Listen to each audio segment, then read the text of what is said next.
Hello, angels and scrubs. In today's episode, we are going to Nurse Rebecca is going to take you to one of the apartments in Arizona. I will tell you the price range. I will show you the amenities included in the area. That way you get to see and feel how it is to choose an apartment for yourself. So without further ado, let's go get right into it.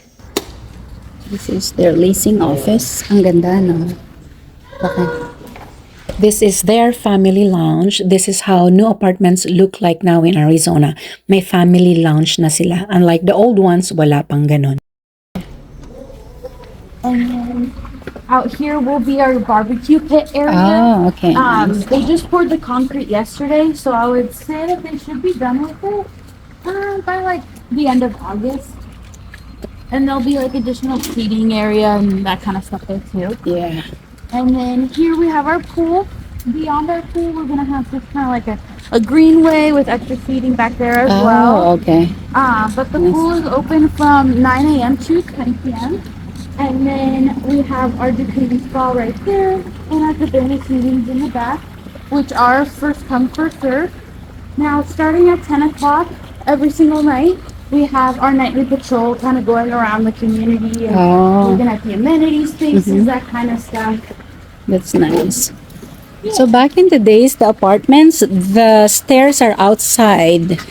So now I notice with my friend's apartment, all the stairs are in the building. So our stairs are also outside. Oh, still outside. Yeah. So we are a fully gated community. Oh, okay. But the stairways, they are open. Oh, the stairways are open. Okay. So right now my one bedrooms are $1,550, and I think my two bedrooms are $1,699. We do have three bedrooms.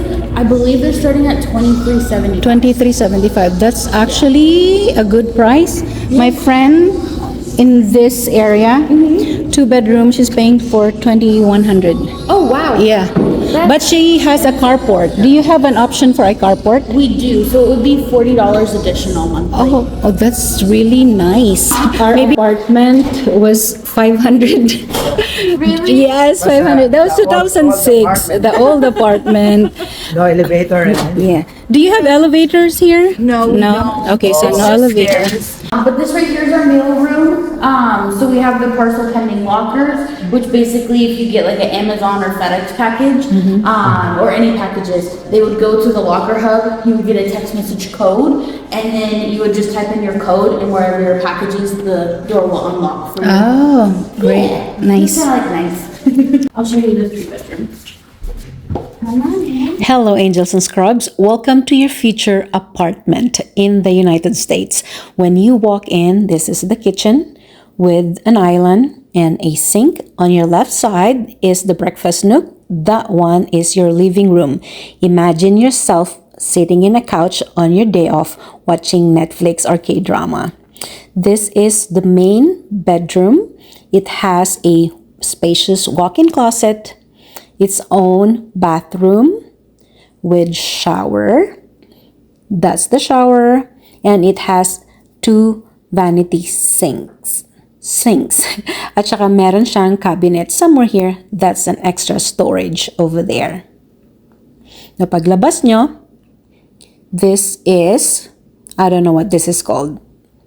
Siguro electric room ang tawag dyan. And then the kitchen comes with fridge, a microwave, a stove, an oven, at meron ding dishwasher para hindi mapasma ang kamay ng mga nurses. And what I like about this unit ay meron na siyang washer and dryer. The old apartments, they don't have that. Now, this is the second bedroom. It has its own walk-in closet, but wala siyang sariling bathroom. The bathroom is shared with this third bedroom. So here's the washer and dryer. An apartment with a washer and dryer is really convenient, lalo na kung may mga kids kayo.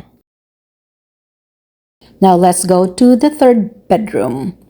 This is the third bedroom. The closet in this room is bigger than the second room, but that should be okay. Plenty of space for you to put your OOTDs, and let me show you the bathroom. Ito yung bathroom. Ito, meron siyang bathtub kasama nung shower area. And it has one vanity sink, There you go. Say hello to Nurse Rebecca. Hello.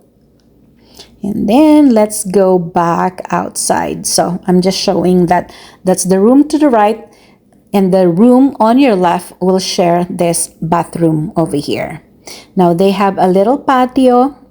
Ayan siya. That's the view outside. And it's soundproof. So, hindi nyo maririnig yung noise doon sa labas. And there you have it, guys. I hope you enjoyed today's episode of Pinoy Nurse Portal. Sana if you're not a follower yet, follow me on TikTok, Instagram, YouTube, and here on Facebook. Have a nice day. Na-picture nyo ba yung sarili ninyo sa future apartment ninyo? Nurse Rebecca is rooting for all of you, my dear angels and scrubs. See you soon in the United States of America.